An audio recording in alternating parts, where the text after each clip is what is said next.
All right, Aaron, my man, this is your first time on the show, and you came from Vox, I believe, and you're doing something different now. So I want to know about what you did there, what you're doing now, and how you became a Viking fan. Oh boy. Well, so yeah, I was at Vox covering politics. I just left a couple of weeks ago to do my own newsletter, in which I'm still covering politics and media. Okay. And so if people are interested in checking that out, it's called Public Notice. Mm-hmm. So you can go to aaronrupar.substack.com or just pull me up on Twitter, @Rupar, and you can find it there. If you're into politics and media, I don't know how many, some Vikings fans are, but I don't know if that's like a huge interest of a lot of Vikings fans. But anyway, of course, I grew up in Minnesota. And so, I've always blood purple. Had season tickets from 2000 through 2005 when I was in high school and part of college. And I think I've watched probably just about every Vikings game since like the 97 season, somewhere in there. Okay. So I'm back in Minnesota now, and I was at the game against Seattle. So I guess I picked the right one to go to because the Browns game would have been kind of a downer. But, at least they're interesting. It's been kind of a disappointing season. But, thanks for having me on. It's really fun to talk Vikes. Absolutely. And you're a Gopher as well, correct? Yes, I went to the U of M for grad school. So I was at the Ohio State game, which was a lot of fun, even though, that was a loss that actually was still kind of fun, other than the Ibrahim injury, which was, obviously a bummer. But so, grew up with all the local teams and lived in DC for a while. So I kind of cheated on the Twins and the Timberwolves a little bit with the Wizards and the Nationals out there. Yeah. But the Vikes have been my ride or die. I've never strayed from the Vikes. So you never did any Cousins things while in Washington? I was actually at the game that the Vikings lost to Washington. I think that was was that the 17 season? 2016. Yeah, I was at that game. And so, Washington, when I was out there, I would kind of perk up. They were in the playoffs one year that I was out in DC where they won the division, I think with like a 9-7 record with Cousins as a QB. Mm-hmm. But I don't know. There's just, between like the ownership there and of course, like, the whole controversy surrounding the team name and their stadium was like 45 minutes outside of the city. So it was never like a super appealing product. Although I was very, very excited when the Vikings signed Cousins because I always kind of felt like he was held back, by kind of a dysfunctional organization and sort of poor coaching. And I think I was maybe a little bit, in hindsight, I should have revised that take a little bit because I think obviously he has more limitations than maybe I thought at the time. Mm-hmm. But, when the Vikings signed him living in DC at that time, I was very, very excited and kind of felt like, like a lot of Vikings fans did, that was kind of the last piece they needed to win a Super Bowl. Fair enough, sir. All right, BMAC, let's get into some of these questions about the team itself. So here's what I'm stuck on. I want to get your take. And you've watched some of the Vikings. It's 1-3 record. The beef in the middle of the defensive line, Michael Pierce and Dalvin Tomlinson aside, individually are playing pretty well. However, the run defense is struggling tremendously. How can it be that the two big guys in the middle of the line are playing quite well, but the run defense on the whole is having problems? I don't understand that too. So are they playing well in the pass game, or they're playing well overall? Well, the two as individuals overall are playing quite well, but the run defense is not there. So I wanted to know X's and O's. What might be the blame there? Well, they must be running to the outside, and somebody must not be keeping contained because it can't be up the middle because two guys are playing well up the middle. They're stopping things up the middle, and it has to be more of plays that are being ran outside that are being executed better, and that's probably how that's possible. Okay. Yeah, that adds up because it has to be something because on their own, they're doing just fine. Sally, do you think the linebackers are struggling here? Because it's one of the biggest points of contention for this defense is they can't stop the run. It's a continuation of last year, and we thought we had it fixed.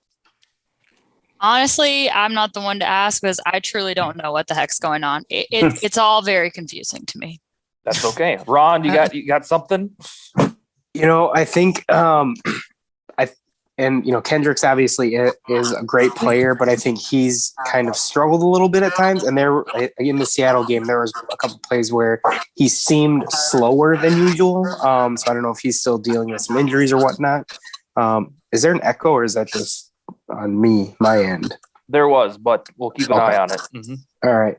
But anyways, so yeah, I know the two guys up the middle. Yeah, they have been playing well and they have been making some splash plays.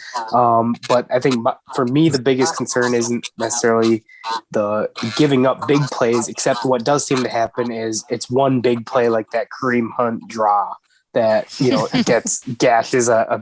gets a big gain, but a lot of it seems like volume. Joe Mixon had 130 yards or close to it, but he had almost 30 carries. So it's not like we were just getting dominated up front. It's just they just keep going back to it and going back to it. And I think that's more of the concern is the fact, why can't we get off the field or why can't we make a play when it matters? They stop these long drives. Even on Sunday's game, it was the first first drive from each team took us right into the second quarter. It's long drives that are just adding up yards. And, fortunately they were turnover on downs a couple times, but I think that's more of the concern is that we're not making the plays when it matters on a regular basis because, yards are going to be given up. But it is disappointing to see when we're so stout up the middle that it's been tough. So we'll see. Hopefully if Barr comes back, that'll change some things because Vigil has some splash plays, but then he also has some poor angles at times. So sounds like Eric Wilson to me. Yeah. He doesn't miss tackles though. He's not as fast as Eric Wilson. So Aaron, during the 2020 season and now in 2021, I get excited when it's only a 4-yard gain by the opposing running back. Why is that happening to me?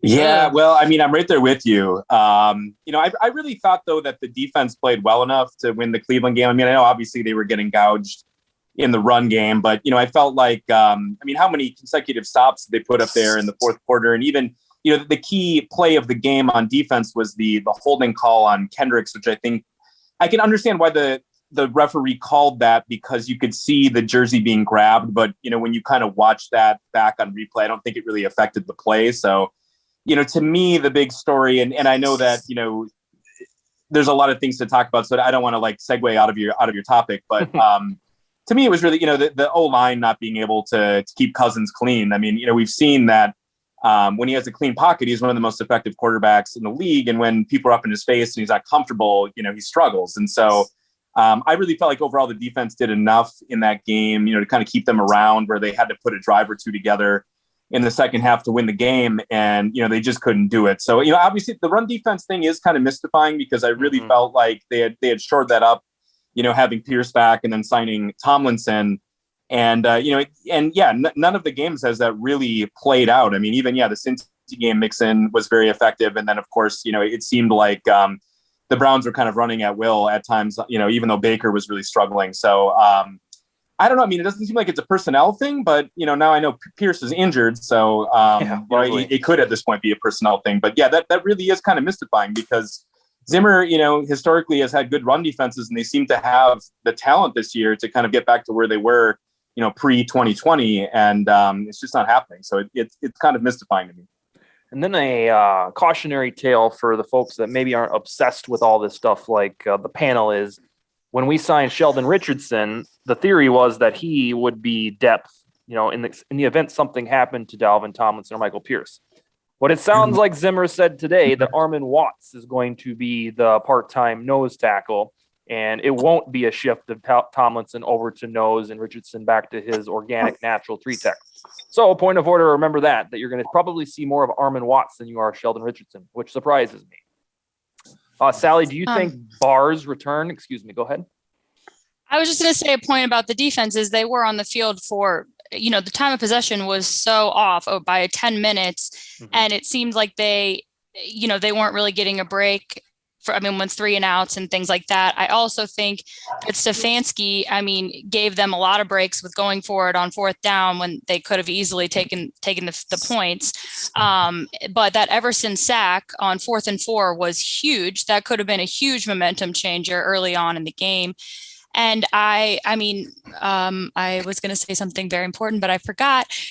It's just, I don't even know how much you can blame them, but then Baker played so terribly.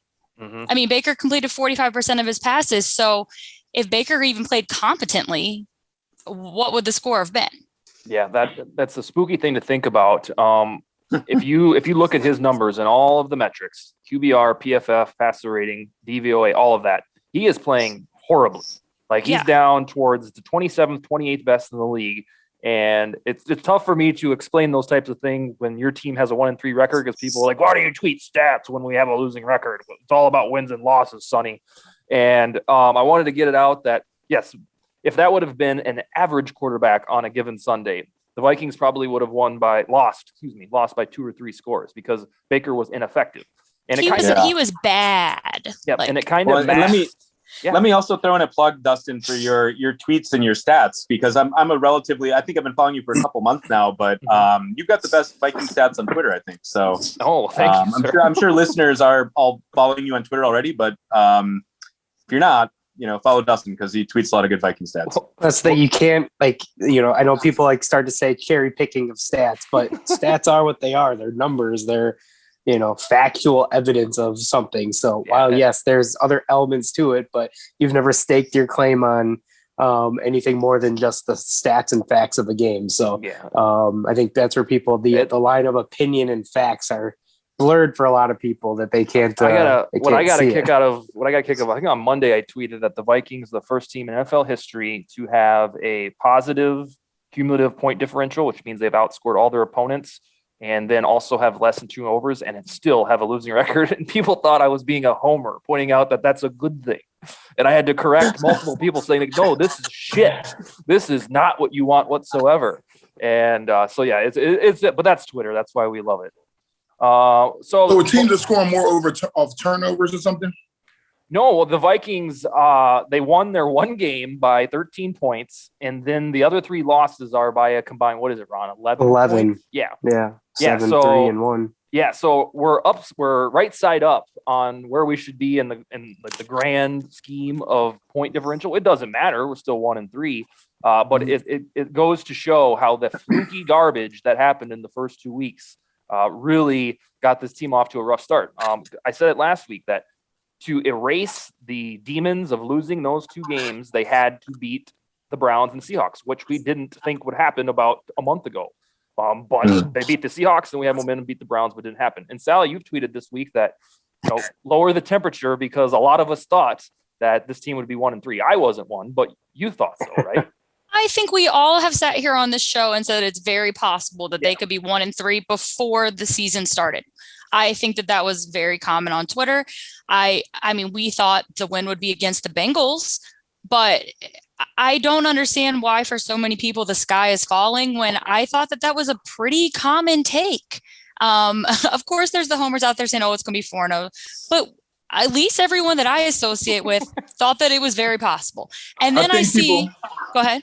I'm sorry. I think a lot of people think that, they might have thought that at the beginning, but watching how close the games ended up being, especially last week. Yeah. And it was like a chance that you actually could have won. It's probably why it's a little for sure. And I get that. But if they would have been blowouts, they would have been upset too, So I don't know. I don't know if it's just like when you actually see it, you get more upset. But I'm a little confused by what's going on. However, the teams that we're going in playing, other than Detroit, we thought were not going to be as good as they are. So I guess it's not really getting any easier like we thought it might be.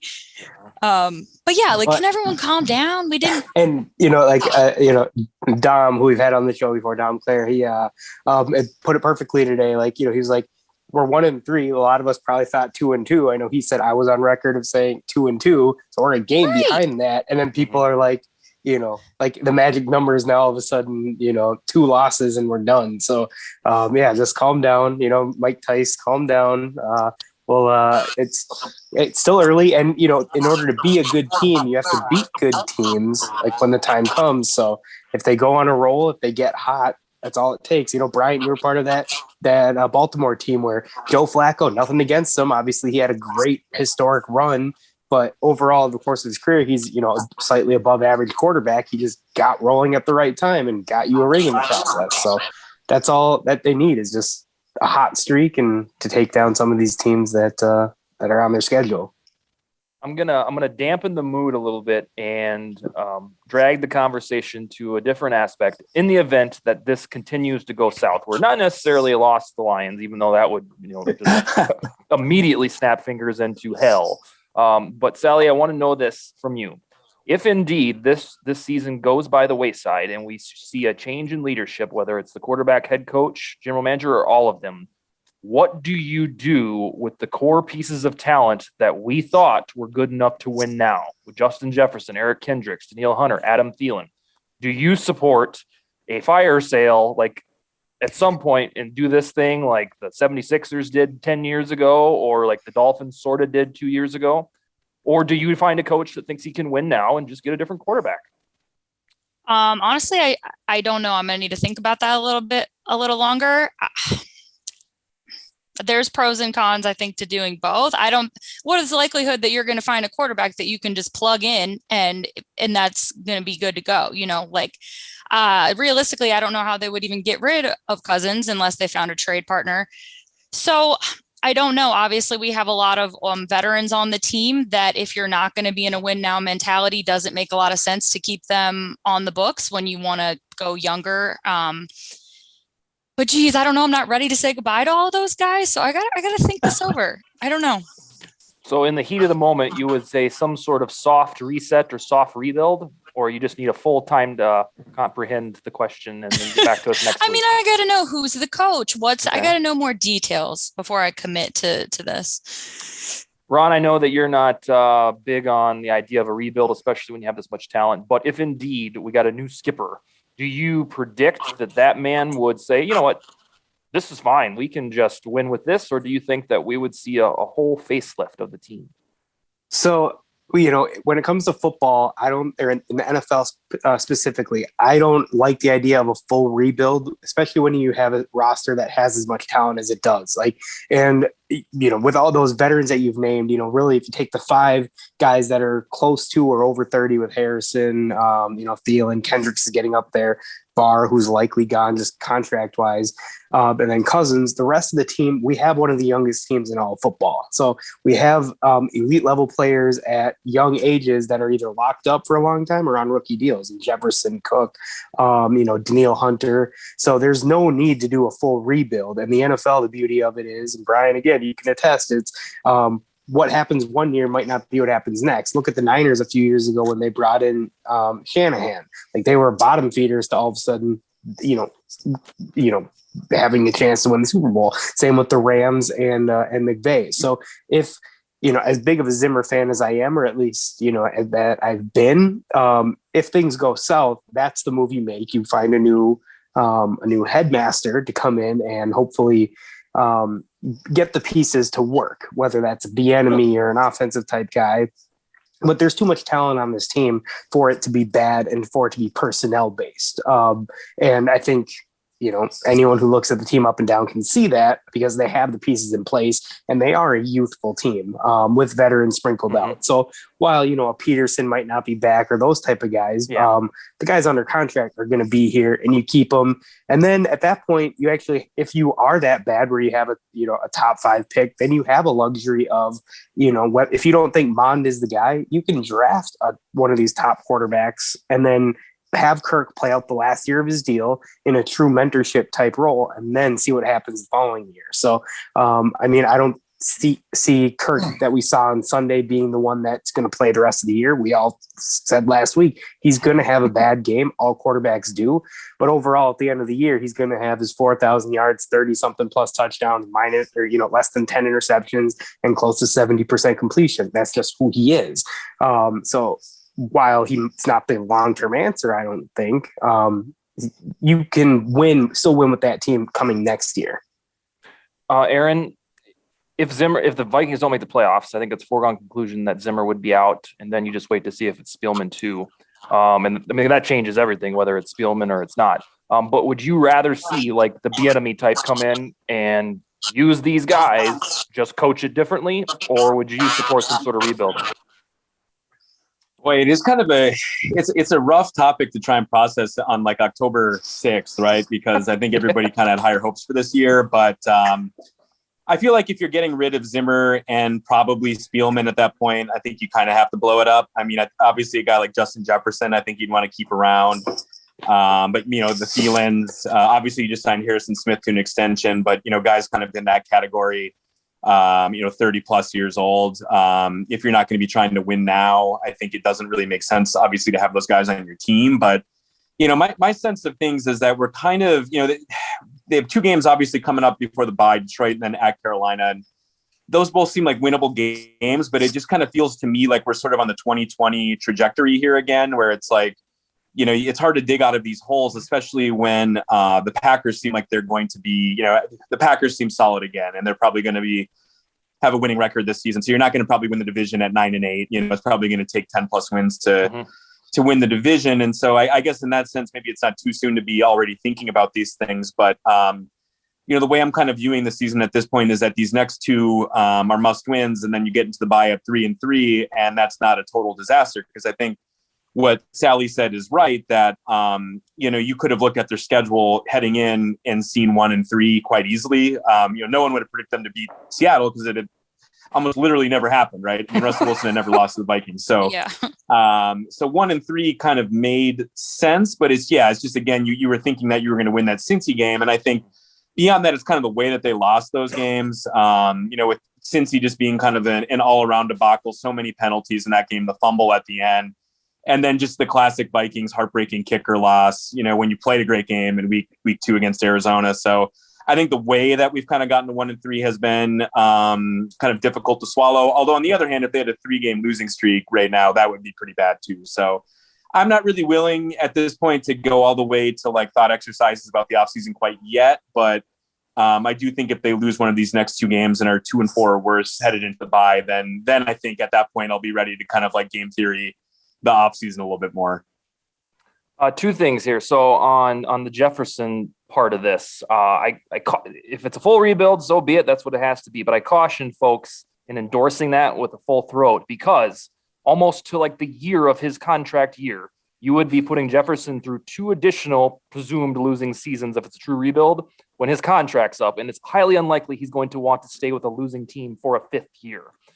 So you might lose Justin Jefferson with a full rebuild because he'd be sick of losing. It's just, if it happened to Diggs, it can happen to Jefferson. And we thought we were good when Diggs was here because we actually were pretty good. And then in a comparison to 2020, that team started 1-5 and was supremely deficient of talent based on injuries to Neil Hunter, Anthony Barr, Michael Pierce opt out. They were 1-5 and they found their way to 6-6, and they weren't very good. So that should give you a little bit of hope, even though the schedule's brutal, that if they could do it last year, they should be able to do it this year.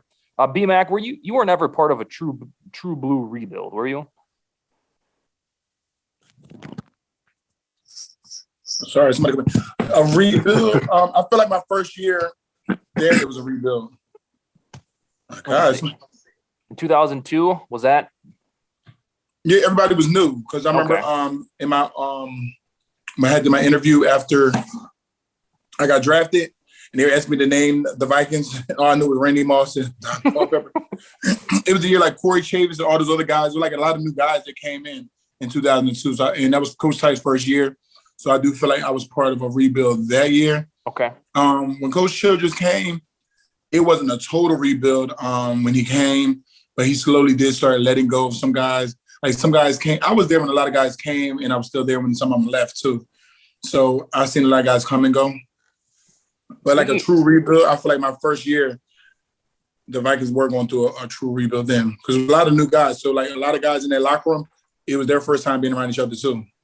It's almost like you were not like a part of a rebuild on the like an established team. You were part of the rebuild. I was part of the rebuild, yeah. Getting young talent in and getting, you know, like trying to turn that league. So everybody, a lot of those guys, they were like their 4th and 5th year. You know, I was a rookie, and they were like in their 4th and 5th year, and they're all like basically their second contract, and they were all coming to the Vikings. So I was a part of the rebuild in that aspect. And wasn't 2002 the Randy ratio year? Mm-hmm. I think that was year. That was yes, sir. Was it 2 or 3? I think it was 2, because that was Tice's first year. I remember his thing was that they're going to throw to Randy all the time. Oh, okay. And man, wasn't the opening game of that season was also a devastating loss. I remember it was in Chicago when the Bears were playing not at Soldier Field, but they were playing like at the College Stadium at the time. But I just remember the Vikings lost. I think it was an overtime loss. Anyway, you have a very great random memory. Yeah, for the I Vikings wasn't there losses, I have a photographic memory. for Probably Vikings why we losses. lost. Probably didn't have an equipped left tackle at the time. I wasn't there yet. That sounds familiar. Speaking of Childress, he just popped up out of nowhere. Was it last week and stirred the pot again for Where did he pop up at? Oh, he was on with K-Fan PA. Yeah, he was on PA and he started pointing fingers at the origins of the word schism. So, it's funny. So the way I heard it, I heard. Wait, first of all, we got to explain to Bryant what it is that he said. Yeah. So that's what I'm gonna get. So, okay. I heard it in the blind reaction when Ben Lieber was on. But so he did an interview with PA, and basically, as the interview was wrapping up, unprompted, he said, and I know you got Ben Lieber there, and he's the one that brought up or that coined the phrase schism.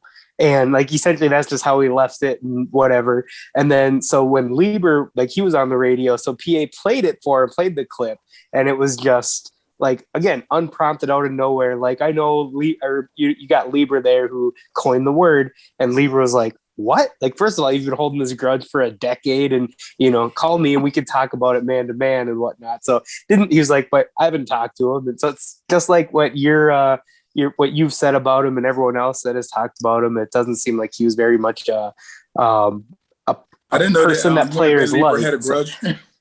No, Ben Lieber doesn't have a grudge. So basically, Chili calls in to talk about Stefanski, and as they're wrapping up the conversation, he's about to hang up the phone, and Chili, because Ben Lieber works for K-Fan, he says that guy you got there all the time, he's the one that created the schism. And then he basically gets off the phone. So totally blindsided. You can't follow up. So basically he blamed Ben Lieber for he was blaming Ben Lieber for leaking stuff to the press about what was going on in the locker room. Coach Childress didn't say that? Yes. Yeah. That's what he was saying. Oh, wow. And Ben Lieber's Ben Lieber said, I appreciated that he thinks I'm smart enough to know the definition of schism, but I didn't even know that was a word until I heard about it in the media. And then he talked about how it was when Randy got released and how he didn't even know that the team they told the players to stay out of the locker room and whatnot. So he was handing out flyers for a charity event and got caught up with media coming in, and they're like, so we heard Randy got released. He's like, well, I guess so. Yeah, it was just kind of funny. Okay. Like Dustin said, it just popped up. But that's funny that Coach Childress ends his conversation and says that. You took a jab at him out of nowhere. He knew he was starting shit because Lieber works there. It just seems right. so. It's just vintage Childress. It sounds like someone who's trying to get back into the spotlight that hasn't been there for Well, I was saying years. I'm going to ask him to be on this show. Oh boy. Childress or that'll be Lieber? interesting. No, Childress, because he's obviously trying to get back out there. Okay. And at least your name's right there, Brian. So No, you may have I'm not change going to that tell to him. Tristan Thompson. I'm not going to tell him Bryant is on this show. And so Let him be caught off guard. BMAC can take his little name off of there, and he can change it to something else. And then when Childress starts talking shit about him, he can pop up. There you go. BMAC, was that your last season with the Vikings? The 2010? 2010 was my last full season. Yeah, I came back for training camp in 11, but I went to the Ravens after that. Okay, because that was kind of a rebuild situation after that year too. So I was wondering if you had left that offseason or what happened there. In training camp, I was there first couple of days for training camp, and Culpepper was there. Tried to get you to restructure. Yeah, they tried to get me to restructure and all that stuff. I called Shelly. Crazy. What's crazy is Culpepper really came there. I mean, not Culpepper. McNabb was it? McNabb came there because his mom and my mom were really close. They're in the NFL Mom Association together. So he was like, okay, B-Mac's there. I'm going to go there. That was part of the situation. All for me to leave. Oh, no. Yeah. We need to get him on here. McNabb? Yeah, I'm friends. Yeah. Our families are friends with each other. Oh, hell yeah. That'd be sweet. Oh, Let's do it. Hey, Aaron, do you still have to drop off at the halfway point? Yeah, pretty soon. Okay. So if this is convenient, sure. I mean, it's really fun talking with you guys, actually. I'm kind of sad that I'm sad that I have a baby I have to tend to here, but. Oh, that's how it goes. Well, you just give me a message in the chat box. But I will ask you this. Will a win against the Lions, the third to worst football team in the NFL, will that reinvigorate you personally? Or is that just for the love of God, get the W? I mean, honestly, it will reinvigorate me because I'm just a rube like that, and especially, if they put a hurting on them and it's like a nice, satisfying, just like taking care of business, 30-10 type game. Mm-hmm. Sure. But, really, I think when I kind of look at it, again, from like the bigger picture, you got to win these next two. You got to be 3-3 heading into the bye because I know the schedule gets pretty tough after that. And so, it's going to depend how the game unfolds. I'd like to see kind of the, like a win in all phases of the game because I feel like every game there's been one facet that has had its issues and, contributed to losing. So, so it's going to kind of depend how it plays out. But, really, the homer in me will be excited just because, whenever the Vikings win a meaningful game, I'm excited about that. But, the flip side is that it would be an absolute cataclysm if they lost. So I'm just kind of assuming that they're going to win. But that won't stop me from getting excited. I'll definitely be excited. Okay. All right. Give me your Twitter handle one more time and your website, and then we'll let you go tend to your baby. All right. Yeah. It's at @Rupar, T for Thomas, at @Rupar at @Rupar on Twitter. And my Substack is called Public Notice. So if you're interested in reading about U.S. politics or media, check me out there. And Dustin, BMAC, Sally, all you guys, it's been great chatting with you. Thank you for joining us sometime this season. Oh, yeah. We'll have you back, good sir. We appreciate it. Yeah. Nice to meet you, Aaron. Yep. Nice meeting you too. Nice to meet you, Aaron. Ron, good meeting you too. Yep. Nice to meet you. Bye. Hey, Sally, while we're on the topic of, possible rebuild or structural change, do you have in your heart of hearts or your mind of minds some quarterbacks that you'd like to see? Are you thinking like the or excuse me, did I say our head coaches? Excuse me. Oh, okay. Yeah, sorry, not quarterback. I'm not going there yet. Head coaches, are you thinking the young style or like the enemy right in the middle, or what are we thinking? I would like a young style. I would like an offensive minded coach, especially if we're going to try to keep some of these key pieces on offense here. Kirk, Thielen, Cook, Jefferson. I think an offensive minded coach would be really great for them. I would have said it before a week ago. I would have said Kevin Stefanski type of coach is my dream coach, but I was not impressed with him at all really on Sunday with a lot of his decisions. I respected ballsy or what? Yeah. And I know he has one of the highest percentages for going for it on fourth down. I just felt like he was trying a little. I felt like he was overthinking things at times. I think he left points on the field. I don't know. The challenge was awful and he was standing right there. I just feel like he was just trying to be a little too cute. And he just kept calling for Baker to make plays when the running game was going great. I don't know. I wasn't that impressed. I just think he overthought it coaching Zimmer possibly. Yeah. So yeah, I would think I would prefer a younger guy. BMAC, you know Eric Bieniemy, correct? I do. He was coached the running backs while I was at Minnesota. Yeah, that's right. And I think that's the reason his name pops up in Vikings echo chambers is because of those ties to Minnesota, and he keeps getting passed over for head coaching gigs. It's like the Cosmos are telling him and us to, come together. You think it'd be pretty neat to see him as the head coach of the Vikings? Oh, I definitely do. 'Cause I feel like that was my first introduction to him, honestly. And he coached AP, and he did a great job with him and Chester Taylor and all those other guys. And to see him finally get a head coach position would be great. And I feel like a lot of people have been kind of cheering for him to get this role, but he has been overlooked. And I would like to see him finally get, that opportunity.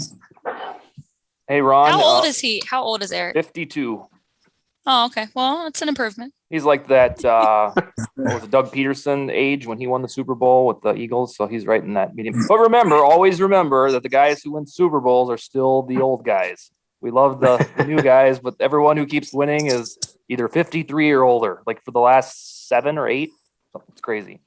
Ron, is Bieniemy your number one with the bullet, or are you so actually for me, there's 3 Bieniemy's on the short list of guys who I like. So I do like first of all, I think offensive minded is the way to go. I just think that the way that the league is trending, I think you look at the elite teams in the league, they're ones that they can put up points on the board, and their defense is a little leaky at times, and they have they can get stops when it matters. But even look at the Rams, they have Aaron Donald and Jalen Ramsey, but the rest of their defense is a little iffy. So they're just going to look to outscore you. But the names that I like are Brian Dable in Buffalo as the offensive coordinator, because I do like kind of what he's done with Josh Allen, at least his development. But I think, again, I'm not high on Josh Allen. I mean, his completion percentage is what it is, but that's a name I like. And then also Joe Brady in Carolina.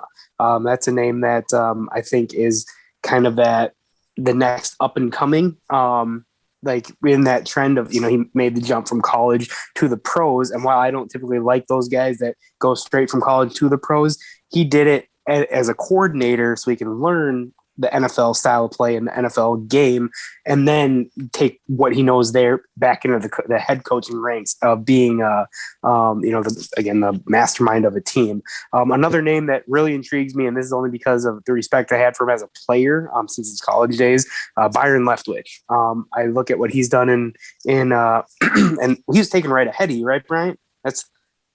Well, he was a couple years after me. He was after. Okay, so maybe that was or whatever. I thought for some reason that was the same class. Yeah, he was like 04, I think.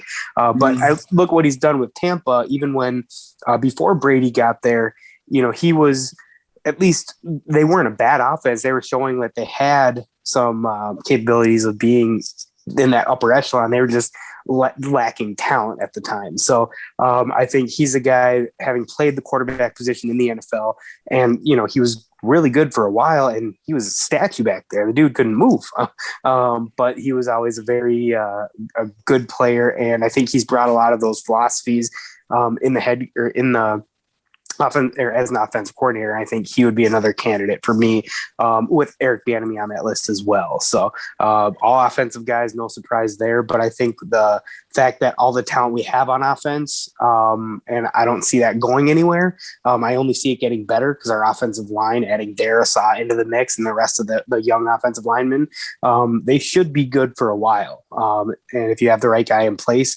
they could be one of those potentially perennial dynamic offenses that the league sees. Sally, do you have a segment for us tonight?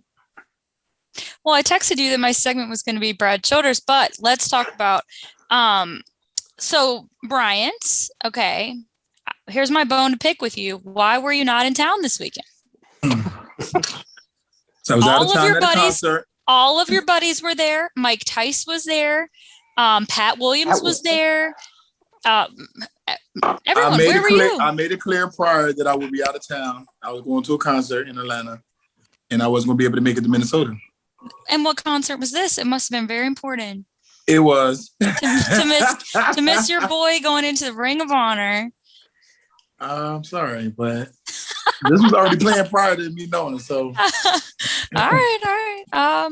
Okay, I'm a little disappointed. So listen to this story, though, you guys. So I get a text from one of the guys that works at the team store in Eagan. And he's like, I was like, hey, I was taking my friend in the museum that was in town. And I said, should I take her? Like, how long does it take to see it? And he said, well, off the record, Kevin Williams is going to be at the museum at 10. So you should come then. So I am definitely not the type of annoying person that would ever talk to a player ever in my life. But I was like, okay, I'll go because I should say hello to him since he was on the podcast, and I'll get a picture of him with him for social media or something.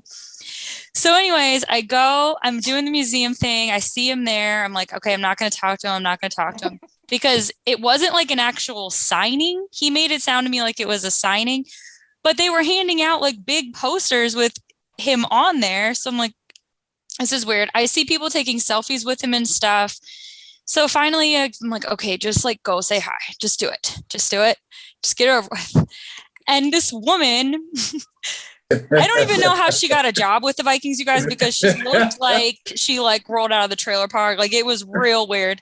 She comes in between me. She stops me like this. And she goes, ma'am, you cannot speak to him. You cannot speak to him. He is here with his family. He is not here to speak with you or any fans. He is here for Ring of Honor. And I was like, okay. I was like, no problem. Like, I was just going to say hi because he was on a podcast that I was on and I met him. And she was like, Tom, come over here, Tom. She wants to know if she's allowed to talk. It was like the most mortifying. It was so mortifying. I was so embarrassed. So, which Tom West? I guess. Okay. Like, he like Bart Simpson?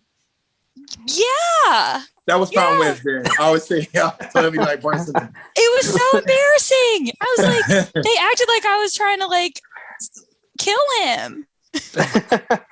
See, Sally, that's right. Like, you know, did you get a chance to speak? No, I wasn't going to dare speak to him after that. I wasn't even going to talk to Tom. Like, I just bolted it. That's where you just got to be like, hey, you don't know, if you don't know who I am. You know, Tom got the other guy on our podcast. Tom is aware of it. Matter of fact, speaking of Tom, I texted Tom last Wednesday. I said, Tom, let me know if we get Everson on our podcast. He said, let's circle back on Monday. Let's see if he plays well. I forgot to circle back on Monday. But yeah, Tom is aware of the podcast. Well, what was I going to say? I mean, Kevin was standing like 3 feet away, so he would have heard me being like, hey, Tom. I mean, it was just so embarrassing. Like, it was awful. It was already embarrassing, so you might have just went right through it and just got it done. I mean, this girl wanted to kill me. Like, I thought she might pepper spray me. It was awful. Excuse me, ma'am. Don't you know who I am? I don't know. It's just, all right, I'm never going to try to talk to anybody ever again. Did I hear correctly that we might be able to get Ev? Yes, I had hit Tom after the podcast last week. I said, Tom, you think we can ever get Everson on the podcast next Wednesday? He said, let's circle back on Monday. And if he plays well, then yes. I don't know if he's been playing well. Yeah, he did play well. Yeah, he had what felt like was going to be like the pivotal sack for the game in the first half. It was huge. Yes. Everything about that game, going back to it, when we went for not that I'm saying it was dumb, but we went for it on 4th down. Couldn't believe it. We went for it, didn't get it, and poof, that was it. It was like we're never trying that again. We're not going to play any more offense today, for that matter. And I thought you meant the first 4th and 1 because I really liked that decision. Oh no, I liked the decision, and I was surprised by it. But it felt like the wind came out of the sails on the one that was down in their territory, and a 52-yard field goal or something like that. No, the Vikings had a 4th down and they went for it.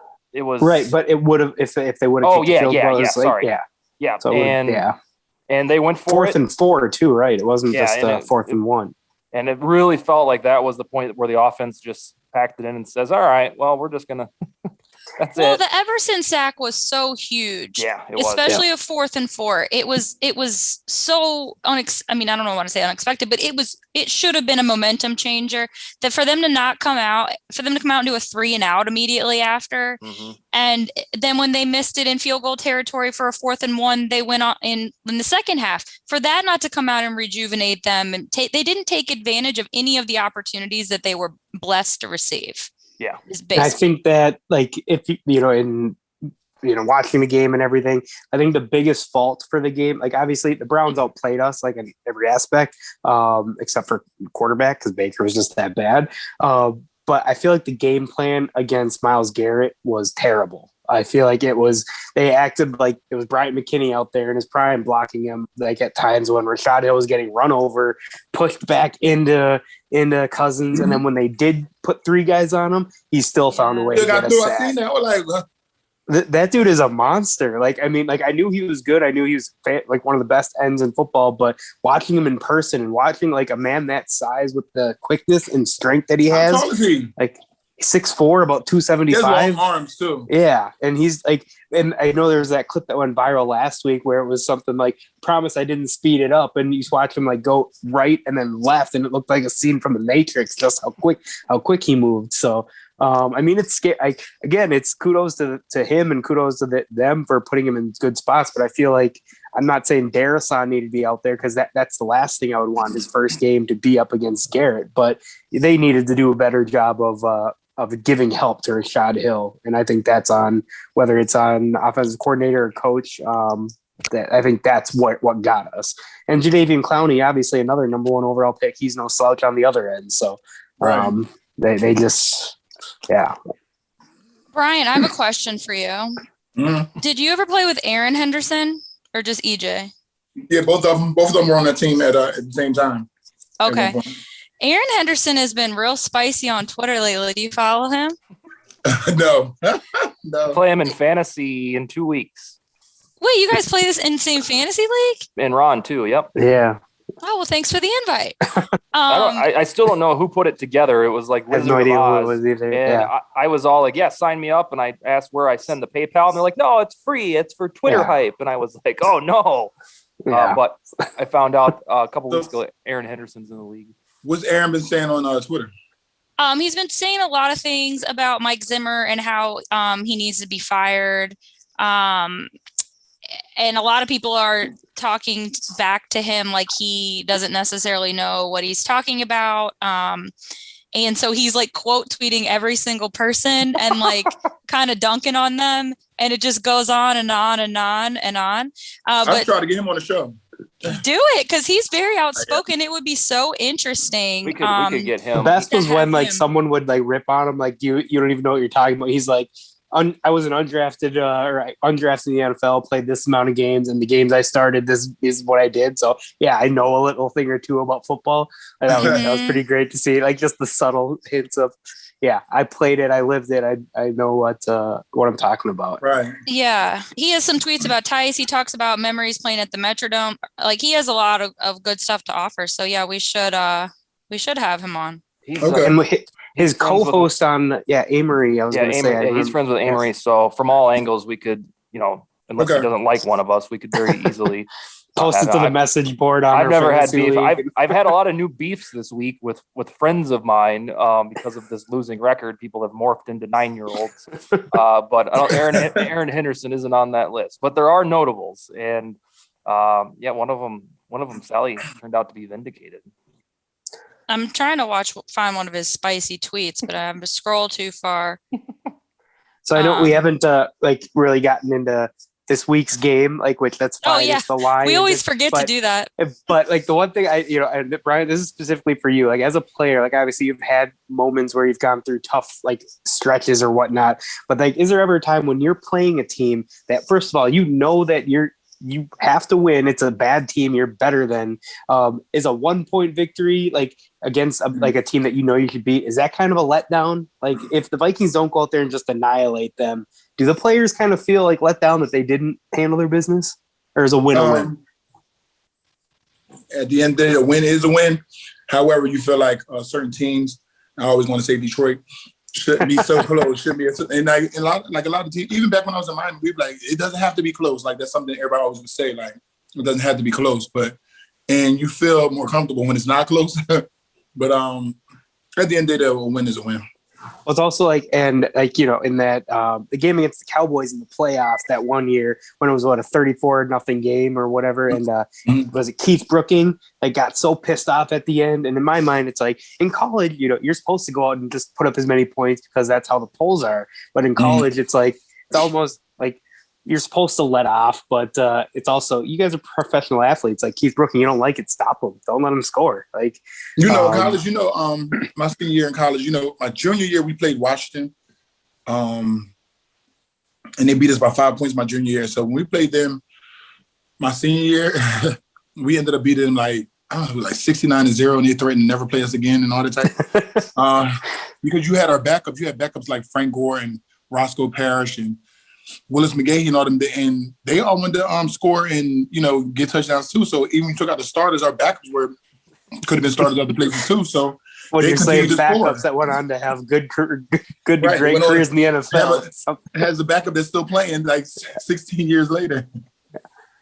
And that Washington game was the one that essentially kept you guys out of the national championship, right? Because you guys beat Florida State. That was our only loss that year. And somehow we beat Florida State, but then Florida State was able to play a national championship to only lose to Oklahoma that year. And if they would have won, that would have only been a time we'd have cheered for Florida State because we'd have split the national championship with them. All right. Ron, what do you got? Let's do predictions before we hop off. Ron, what do you got? Vikings Lions score. Well, I think it is going to be a bloodbath, especially with the news today that Taylor Decker's out, Frank Ragnow's out, and Penei Sewell might not play. So that to me sounds like our defense is going to go off for 7+ sacks. And Jared Goff is Jared Goff, so now he's going to have pressure on him.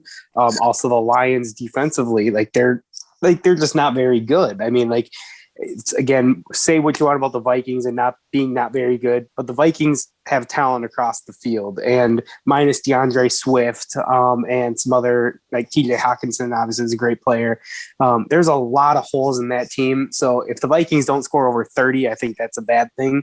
But I think it'll be about a 34-13 game. And I think they run away with it pretty pretty handily. So I wouldn't put money on it that way. But if the line's at 7.5 or whatever it is, I definitely hammer on that. It's climbed to 9, and yours is so close to mine. I'll just get mine. Mine's 38-13 Vikings, and they're gonna have a convincing win against an undermanned team, and they're gonna get us excited for Carolina, and hopefully carry that down southeasterly. Sally, you're smiling, chomping at the bit. Let's hear it. I just want to know how many of these points are defensive touchdowns. No, 38. It could be a lot. I mean, without their 2 tackles in center, with Hunter and a revived Everson Griffin, it could be a lot. It could be a lot. Revenge game for Everson. Yeah. What do you got, Sally? Don't say anything weird like Lions win or something. Don't say anything weird. No, I think the Vikings will win. Of course, whenever a game like this comes up, I feel, okay, is this a trap game? You know, my PTSD kicks in. But I think that they will win. Yeah, ding. I don't think, though, that it will be that high of scoring. I'm going to go more like 24-13. Okay. So that was 24-17. 24-17. Okay. Yeah, you guys are making two. Well, I don't think it's going to be a high scoring game, and I don't think we're going to blow them out. I think the game will be a little closer than we expect. Because I watched Detroit, and Detroit actually have been playing people close, even though they've been losing. But they haven't been just getting blown out either. So I don't think it's going to be a blowout. I agree, Bryant. Yeah. So, and the one thing where I will say, why I think it's going to be high scoring, is I think being 1-3 and with not having everything kind of click all at once, I think this is going to be the game where it's like, all right, we're going to take the reins off a little bit and, at least take some shots early, possibly get Mixon a defensive touchdown. But I just think the ineptitude of the Lions is going to come out, and it's, and then, not looking forward to Carolina, but I think Carolina's record is a lot better than what their team is, especially without McCaffrey.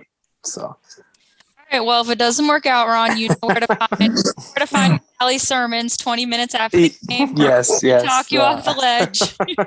A reminder on Goff, just for students of the game, that 3 seasons ago, and same with Carson Wentz, he was in that same vibe as Josh Allen, like MVP candidacy, taking all the next steps, and almost like Baker seems to be doing, at least for a moment. They're just not very good, and I don't get it. It's weird that you see, especially Carson Wentz, it's weird that you see these guys just take the world by fire and through multiple seasons and then just not be very good. It feels like it's a new phenomenon for me.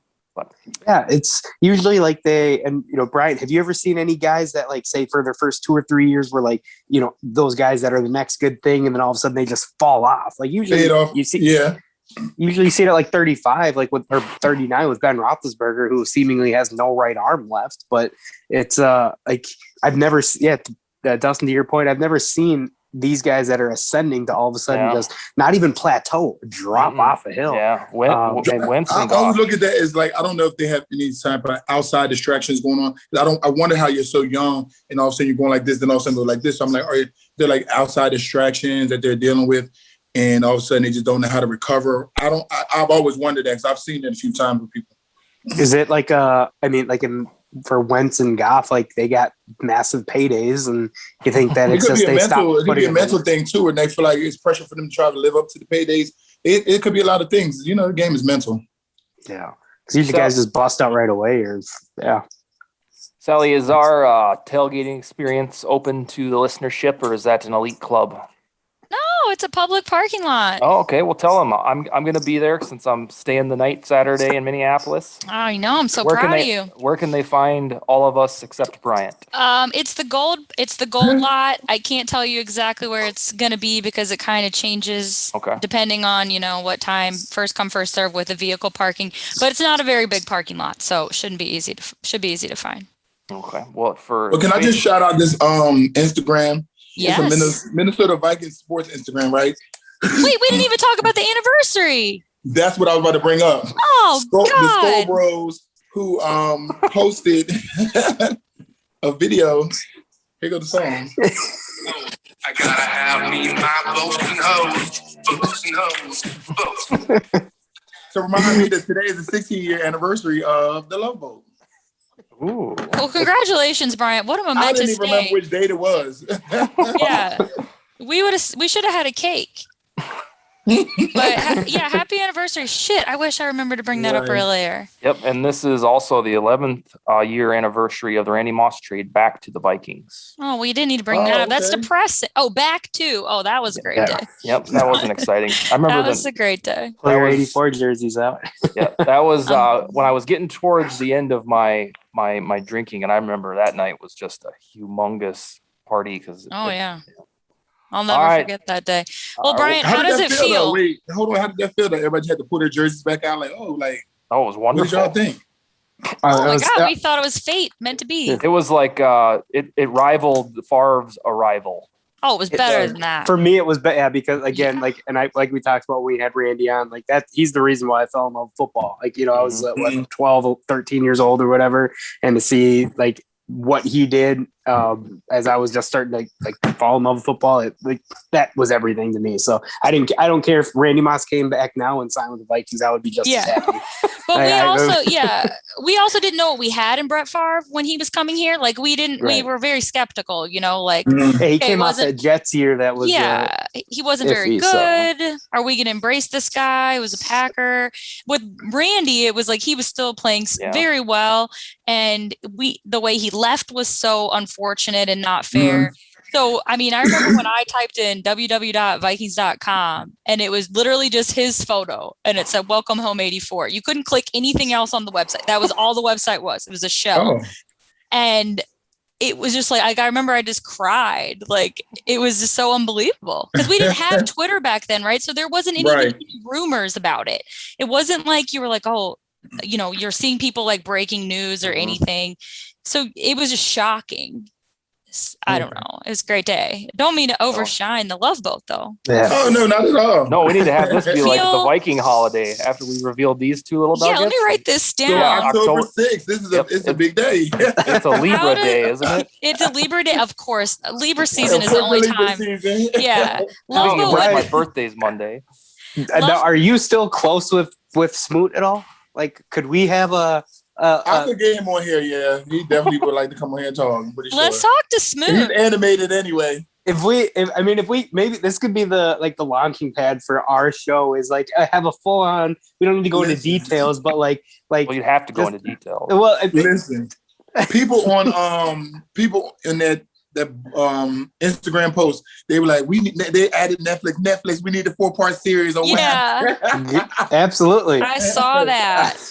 I met a guy last week. Okay, here it is, that had on a custom Smoot jersey. Because that's the new style jersey. Like, people still love Fred Smoot. But does that make you feel old? 16 years? Yeah, 16 years. I'm like, that was 16 years ago? Yeah. Yeah. Would you do it again? Would you do it again? It went off to win 6 straight, right? Yeah, 7 wins. Yeah. So it's team building. Yeah. It was. That's what it was. It was bonding. Yeah. Exactly. Exactly. All right, we are over on time. So I wanted to wrap it up and say Skol. And if you're listening, come see us for the tailgating experience Sunday morning for Vikings Lions. Gold lot. All right. Good night, everybody. Skol.